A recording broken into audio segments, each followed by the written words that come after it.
এটা একটা সময়ের কথা। ভারতের একটি রাজ্য ছিল পন্ডিচেরি। ওখানকার লোকেরা ছিল সাহসী এবং পরিশ্রমী। এই রাজ্যের একটি গরিব দরিদ্র কৃষক ছিল রামু। রামু আর তার পরিবার কোনো রকমে চাষবাস করে সংসার চালাতো। রামু তার নিজের জমিতে অনেক পরিশ্রম করে চাষ করত।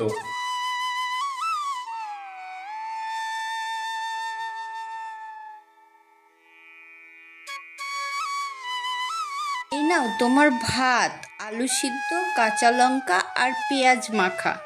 তাড়াতাড়ি খেয়ে নাও তো, তারপর কাজ শুরু করো। আর কয়েকদিন অপেক্ষা করো, কয়েকদিন পরেই আমাদের ফসল উঠবে। তখন আমরা ভালো ভালো জিনিস খাবো। তখন আর এই আলু সিদ্ধ মাখা আর ভাত খেতে হবে না।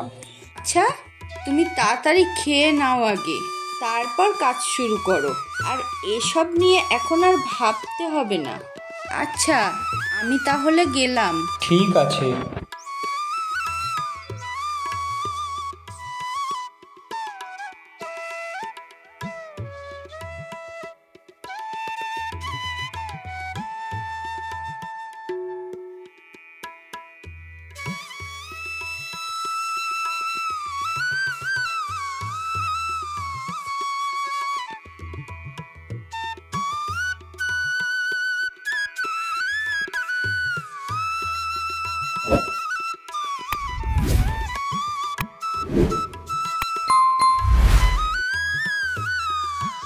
রামু, এবার তোর জমিতে দেখলাম বেশ ভালোই ফসল হয়েছে।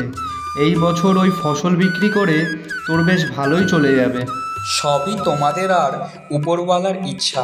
এবার যদি ফসলটা ভালো হয় তাহলে এবছর রাজামশাইয়ের কর কিছুটা হলেও পরিশোধ করতে পারবো। উপরওয়ালা তোর সহায় হোক। ঠিক আছে, আমি তাহলে চলি, আমার আবার কাজ আছে। ঠিক আছে, যা তাহলে।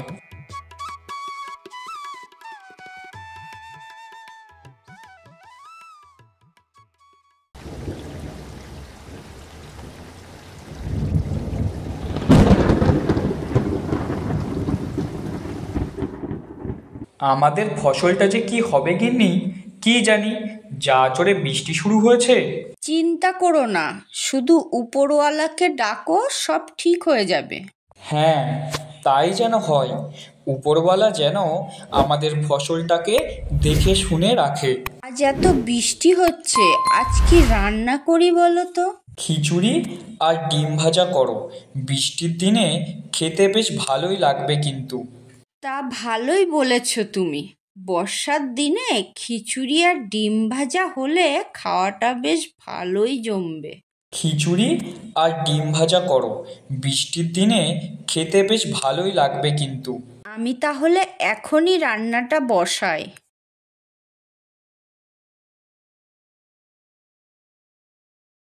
হায় হায়, এ কি হলো আমার? কাল সারা রাত দেখছি ভালোই বৃষ্টি হয়েছে। কি জানি আমার ফসলটার যে কি অবস্থা। বলি, একবার গিয়েই দেখো না। হ্যাঁ হ্যাঁ গিন্নি, আমি যাই, দেখে আসি ফসলের কি অবস্থা।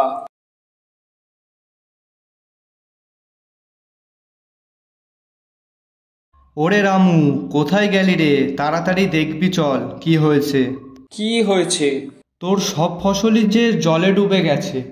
এখনই যদি জল না বার করে দিস তাহলে যে সব ফসলই নষ্ট হয়ে যাবে। সে কি বলছিস তুই? তবে আর বলছি কি, তাড়াতাড়ি চল।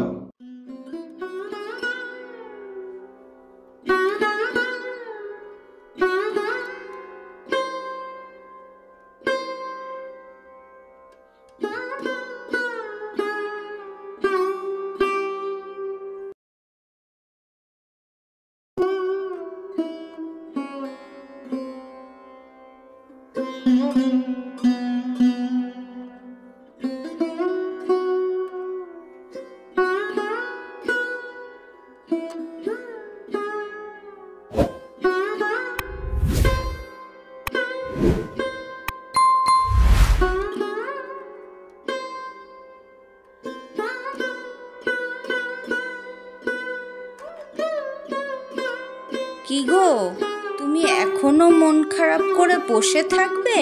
তা কি করব বলো গিন্নি? আমার ধান এই মাঠে সব থেকে ভালো হয়েছিল। এক রাতের বৃষ্টিতে যে সবটা ওলটপালট হয়ে গেল। ভেবেছিলাম এই বছর ধান বিক্রি করলে সংসারটা আবার বেশ কিছুদিন ভালো করে চালিয়ে নিতে পারবো। সংসারটাই বা চলবে কি করে, আর আমরা খেয়ে পড়ে বেঁচেই বা থাকবো কি করে? তোমায় এত চিন্তা করতে হবে না গো। যেটুকু ধান হয়েছে তা তুমি বিক্রি করে দাও। আমরা পরের ফসলটা ওঠা অবধি কোনো রকমে দুমুঠো খেয়ে সংসারটাকে চালিয়ে নেব। তুমি এবার যা ধান হয়েছে বাজারে বিক্রি করে দাও, নইলে এরপর ভিজা ধানের কল বেরিয়ে যাবে।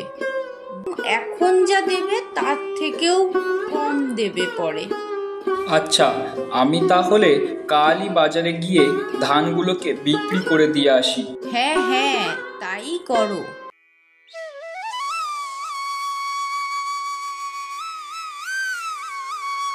আরে রামু, তুই কোথায় যাচ্ছিস? আর তোর ফসলেরই বা কি হয়েছিল? কি আর হবে, এই গরুর গাড়িতে যা ধান দেখছো, অনেক কষ্টে এইটুকু ফসল বাঁচিয়েছি, তাই বিক্রি করতে যাচ্ছি। বলিস কি, বাকি সব ফসল তাহলে নষ্ট হয়ে গেছে? হ্যাঁ রে, কিভাবে যে এবার সংসার চালাবো আর দুমুঠো ভাত জোগাড় করব কিছুই বুঝতে পারছি না। আচ্ছা, তুই এখন তাড়াতাড়ি বাজারে ধানগুলোকে বিক্রি করে আয়, তারপর দেখা যাবে কি করা যায়। হ্যাঁ, আমি যাই, নইলে আবার দেরি হয়ে যাবে।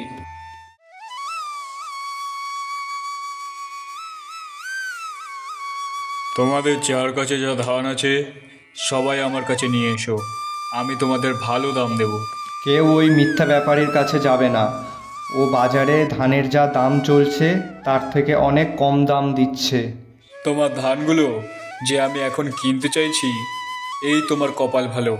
এমনিতেই কিছুদিন আগে বৃষ্টিতে তোমাদের মাঠে জল উঠে গেছে, তোমাদের ধান ভেজা, আর আশপাশে বাজারে ধান কেনার মতো অন্য ব্যাপারীও নেই, তাই তোমরা তোমাদের ধান অন্য কোথাও বিক্রি করতে পারবে না। তোমরা কেউ ওর কথা বিশ্বাস করবে না, একটু অপেক্ষা করো, আরও অনেক ব্যাপারী আসবে আমাদের ধান কিনতে। তোর সাহস তো কম না, একটা সামান্য চাষি হয়ে তুই এত বড় কথা বলছিস। যা, তোর ধান কিনবই না। তোমরাও কি ওর মতন তোমাদের ফসল আমার কাছে বিক্রি করতে চাও না?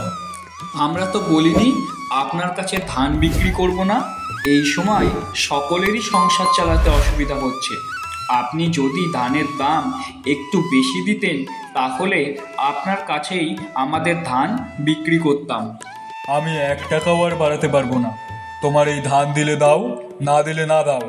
সবাই বাধ্য হয়ে তাদের ফসল সেখানেই বিক্রি করল।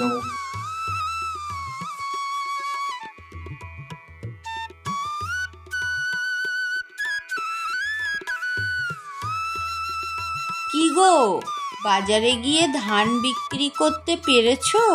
হ্যাঁ, কিন্তু খুবই অল্প দামে বিক্রি করেছি। এই টাকা দিয়ে সংসারই বা চালাবো কি করে, আর রাজামশাইয়ের করই বা দেবো কি করে, কি জানি। উপরওয়ালা আমাদের জন্য যা ভেবেছেন তাই হবে। তোমাকে এখন আর এত চিন্তা করতে হবে না।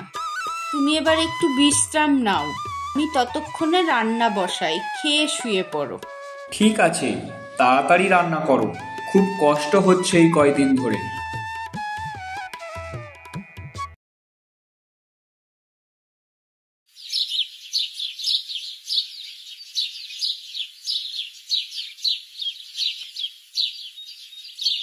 কি যে করব কিছুই বুঝতে পারছি না। কেন গো, কি হলো আবার? ভেবেছিলাম ধান বিক্রি করে রাজামশাইয়ের করটা কিছুটা হলেও পরিশোধ করে রাখবো, কিন্তু কিছু তো করতেই পারছি না। তুমি না হয় একবার জমিদারের কাছে যাও, গিয়ে দেখো উনি কি বলে। তা আমি একবার জমিদার বাবুকে জানিয়েই দেখি, জমিদার বাবু কি বলে। হ্যাঁ, একবার যাও, গিয়ে জানিয়েই দেখো উনি কি বলে। এখন হয়তো জমিদার বাবু বাড়িতে আছেন, আমি যাই, গিয়ে দেখি উনি কি বলেন।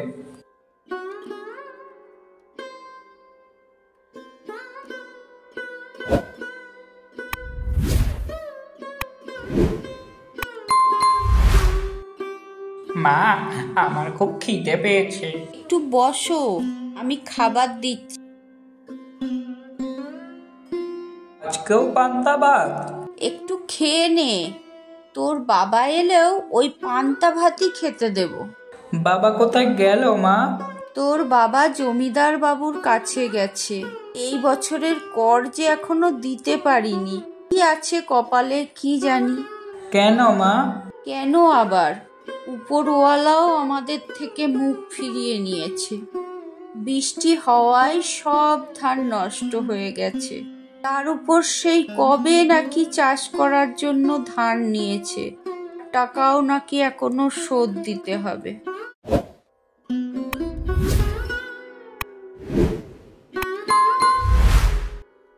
কি গো, জমিদার মশাইকে জানিয়েছো? কি বললো জমিদার মশাই? সবই আমার কপাল, বুঝলে। এবার মনে হয় ভিটে বাড়ির সাথে সাথে জমি জায়গাগুলোও যাবে। তাহলে কি হবে এখন? উপরওয়ালাই একমাত্র জানে। কত হাতে পায়ে ধরলাম, কর দীর্ঘদিন না দেওয়ায় তা বেড়ে নাকি এখন অনেক হয়েছে। এদিকে বৃষ্টির জন্য ফসল তো নষ্ট হয়ে গেছে, আর যেটুকু হয়েছে তা কোনো রকমে খেয়ে পড়ে থাকছি। ছেলেটাকেও ঠিক মতো খেতে দিতে পারছি না। এখন যদি করের টাকাটা ঠিক সময় মতো না দিই, তাহলে যেটুকু জমি আর ভিটে বাড়ি আছে সেটাও নিয়ে নেবে। তাহলে কি করব গো? জমি না থাকলে চাষই বা করব কি করে, আর আমরা খেয়ে পড়েই বা বাঁচবো কি করে? জানি না কি করব, কিছুই বুঝতে পারছি না।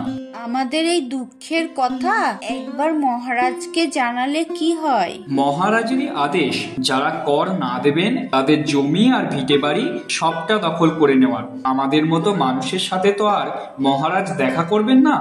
আমরা গরিব দিন আনা দিন খাওয়া মানুষেরা কিভাবে বেঁচে থাকবো তাতে তারই বা কি যায় আসে। হে উপরওয়ালা, একবার আমাদের দিকে মুখ তুলে দেখো, নইলে যে আমরা না খেতে পেয়ে মারা যাব।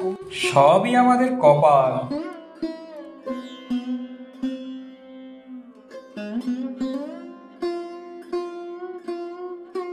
রাজ্যের কি সংবাদ মন্ত্রী? আমার প্রজারা সব কেমন আছে? কোনো খবর কি আছে তোমার কাছে? তারা যদি সুখে নাই থাকে তবে কিসের আমি রাজা? আমার প্রজারা যদি সুখে নাই থাকে তাহলে আমি কেমন শাসক?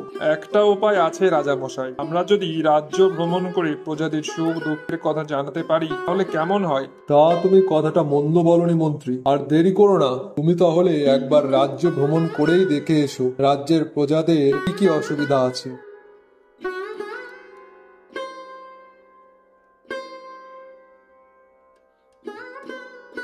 আজ কতদিন পর প্রাসাদ থেকে রাজামশাইয়ের কথা মতো ঘুরতে বেরিয়েছি। ঘুরতে বেশ ভালোই লাগছে, কিন্তু শুধু ঘুরলেই তো হবে না। রাজ্যের প্রজাদের সুখ দুঃখ বুঝতে গেলে তাদের কাছে থাকতে হয়, তাদের সমস্যাকে কাটানোর চেষ্টাও করতে হয়। মহারাজের এই বুদ্ধিকে আমি সমর্থন করি। আমিও চেষ্টা করব মহারাজের মতন তাদের পাশে থেকে উপকার করতে। যাই, সামনের গ্রামটায় গিয়ে দেখি কোথায় যদি একটু থাকার ব্যবস্থা করা যায়।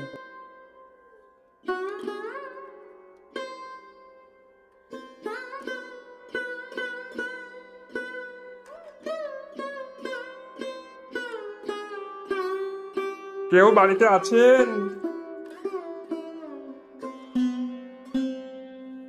আপনি কে? বাবা তো এখন বাড়িতে নেই। আমি তোমাদের গ্রামে ভ্রমণের জন্য এসেছি বাবা, কিন্তু কোথাও আমার ঠাঁই হয়নি। তোমরা যদি আমাকে একটু আশ্রয় দাও তাহলে একটু থাকতে পারি। দাঁড়ান, আমি আমার মাকে ডাকি। মা, ও মা, দেখো কে এসেছে।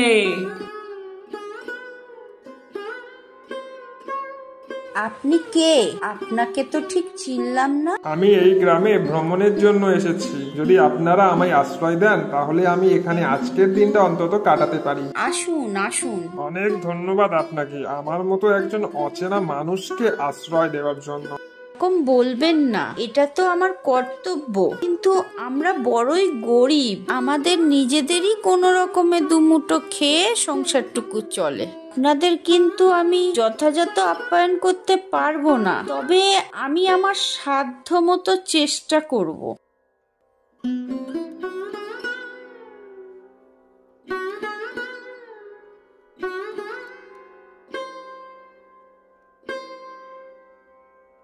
গিন্নি, ওনাকে তো ঠিক চিনলাম না। উনি কি তোমার পিস্তুত দাদা?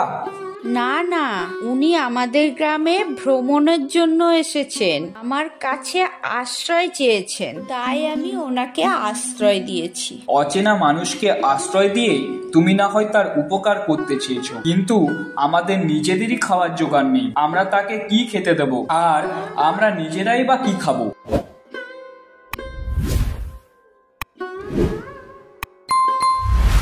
এই আপনি কি বলছেন দাদা? আপনারা যেটুকু খাবার খান আমাকেও সেইটুকুই দেবেন। না না, আমার সামর্থ্য অনুযায়ী আপনার সেবা করার চেষ্টা করব। আপনি অনেক দূর থেকে এসেছেন, আপনি বিশ্রাম করুন, আমি দেখি গিন্নির রান্না হলো কি। আচ্ছা, আপনাদের গ্রামে কি কোনো গুরুকুল নেই? ছিল তো, রাজামশাই নাকি জমিদারের লোকেদের দিয়ে গুরুকুল কবেই উচ্ছেদ করে দিয়েছে। ও, তা আপনাদের এখানে কোনো লোকজন চাষবাস করে না? করে, কিন্তু যেটুকু চাষ করে তার বেশিরভাগটাই রাজামশাইয়ের ভাগ দিতে চলে যায়। আর অনেকেই আবার চাষ করার জন্য কর নিয়েছে, সেই করও পরিশোধ করতে পারে না। এখন রাজামশাই আদেশ দিয়েছেন, আমরা যদি কর পরিশোধ না করতে পারি তাহলে আমাদের জমি বাড়ি সবটা কেড়ে নেবে। রাজামশাই যদি আমাদের জমি কেড়ে নেন তাহলে আমাদের যে না খেয়ে থাকতে হবে, ছেলেটার পড়াশোনাও করা হবে না। আচ্ছা, কাল তাহলে একবার জমিদার মশাইয়ের কাছে চলুন, ওনার সাথে কথা বলে দেখব যদি আপনাদের পাশে দাঁড়াতে পারি। আপনি বাইরের একজন লোক হয়ে? না না, আপনার ওখানে যেতে হবে না, যদি আপনার কোনো ক্ষতি করে। আমি আগে একবার ওনার সঙ্গে কথা বলে তো দেখি, তারপর না হয় দেখা যাবে। আচ্ছা, আমাকে একবার আপনাদের গ্রাম ঘুরতে নিয়ে যাবেন? আপনি ঘুরতে যাবেন? ঠিক আছে, তাই নিয়ে যাব। আমার ছেলে আপনাকে ঘুরতে নিয়ে যাবে।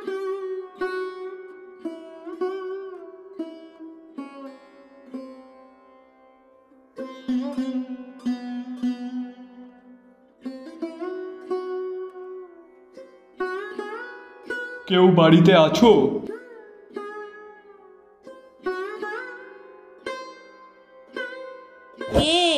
কি হয়েছে? জমিদার তোমাদের জমি তোমাদের কাছ থেকে দখল নিতে বলেছে। না না, আমাদের জমি আপনারা দখল নেবেন না। ধানের টাকা না দিলে তোদের ভিটে মাটি থেকেও উচ্ছেদ করব। আমাদের জমি দখল করবেন না, দোহাই আপনাদের, ওটাই যে আমার শেষ সম্বল। কর পরিশোধ কর, তাহলে জমি ফেরত পেয়ে যাবি। ফসল যে সব নষ্ট হয়ে গেছে, ঋণের আর করের টাকা পরিশোধ করব কি করে? ধান নেবার সময় মনে ছিল না? কি করে পরিশোধ করবি? এইভাবে আমার জমি দখল করবেন না, আমায় একটা সুযোগ দিন, আমি সবটা পরিশোধ করে দেব। এটাই তবে তোর শেষ সুযোগ।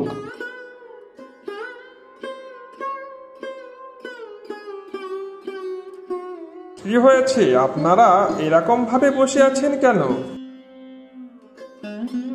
চলুন, এখনই আমরা জমিদারের কাছে যাব, দেখি উনি কি করে আপনাদের জমি কেড়ে নেয়।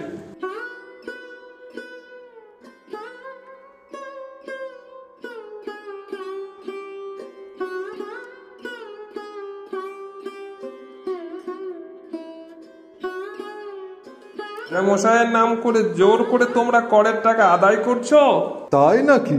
হ্যাঁ তাই। গরিব চাষিদের ফসল নষ্ট হয়ে গেছে, তার উপর রাজামশাইয়ের নাম করে তোমরা এই গরিব মানুষগুলো জমি ভিটে বাড়ি কেড়ে নিয়ে তোমরা তাদের উপর অত্যাচার করছো, আর নাম বলছো রাজামশাইয়ের। লজ্জা করে না তোমাদের? কে আছিস? বন্দি কর এদের।